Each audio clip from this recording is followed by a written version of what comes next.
اعوذ باللہ من الشیطان الرجیم بسم اللہ الرحمن الرحیم اللہم صلی علی محمد وآل محمد وعجل فرج آل محمد ولا ندعهم۔ تمام مومنین کو یا علی مدد والسلام علیکم ورحمۃ اللہ وبرکاتہ۔ سامعین گرامی قدر،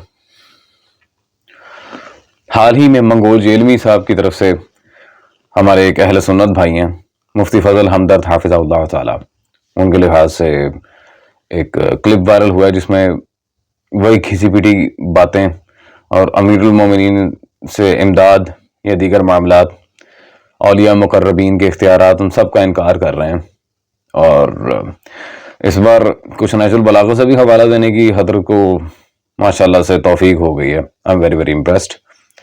چلیں دیکھتے ہیں منگول جیلمی صاحب نے اب کیا بات کہی ہے سامنے، اور کیا وہ علمی لحاظ سے اس بات کی کوئی حقیقت ہے یا نہیں۔ تو یہ اللہ کی ایک صفت ہے کہ وہ اپنے پیغمبروں سے محبت کرتا ہے، ان کے اہل البیت سے محبت کرتا ہے، لیکن ان ہستیوں کو آپ نہ پکاریں، وہ ایاک نعبد و ایاک نستعین کی وائلیشن ہے۔ ایون نہج البلاغہ میں مولا علی علیہ السلام کا خطبہ، میں حیران ہوں کہ شیعہ نے اتنا بڑا خطبہ اوور لک کیا ہوا ہے، جس میں حضرت علی اپنے بیٹے کو کہتے ہیں کہ تم اس کی اولاد ہو جس نے ان قریب مر کے مٹی ہو جانا ہے، دنیا سے چلے جانا ہے، جس کو فنا ہے، تو تم مجھ سے امید نہ وابستہ کرو، اس اللہ سے کرو جسے کبھی فنا نہیں ہے۔ اور بیٹا حسن یاد رکھنا، اللہ کی بارگاہ وہ دربار ہے جس نے اپنا کوئی دربان بھی نہیں رکھا ہوا، تم ڈائریکٹ اس سے مانگو۔ مولا علی تو حسن کو نہیں کہہ رہے کہ منو بھی چھپا۔ یہ عزیزان گرامی قدر، تو ڈیفینیٹلی اپنے مرزا جیلمی صاحب کی ویڈیو دیکھ لی ہوگی۔ دیکھیں منگول جیلمی صاحب، میں نے بہت دفعہ آپ کو کہا ہے کہ خدا را قرآن کی آیات کی تفسیر بھی رائے نہ کیا کرے۔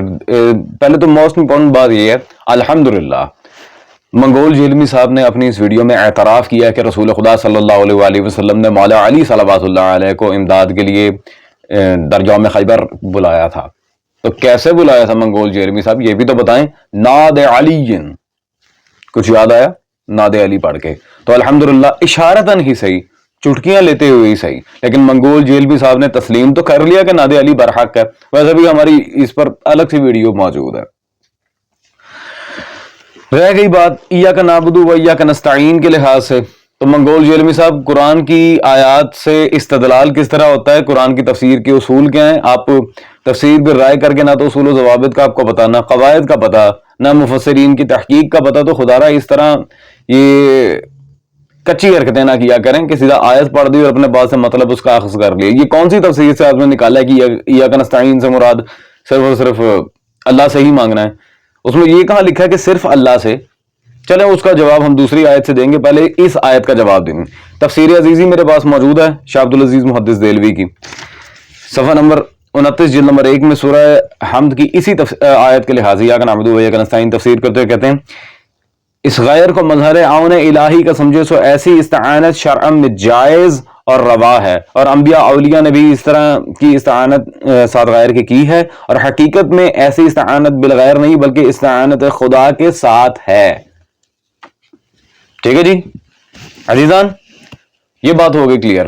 اب موسٹ امپورٹنٹ فیکٹر کہ رسول خدا صلی اللہ علیہ وآلہ وسلم کی احادیث سے مستخرج جو مولا علی کے القابات ہیں، ان القابات میں سے ایک لقب میں آپ کے سامنے رکھنا چاہوں گا، یہ میرے خیال میں موجود ہے تذکرۃ الخواص سبط ابن جوزی الحنفی، مطبوعہ بیروت لبنان جلد نمبر اول صفحہ نمبر 124 پر۔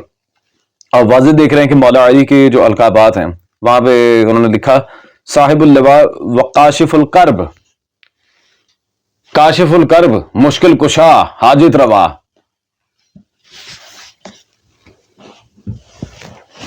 عزیزان پیچھے کیا رہ گیا؟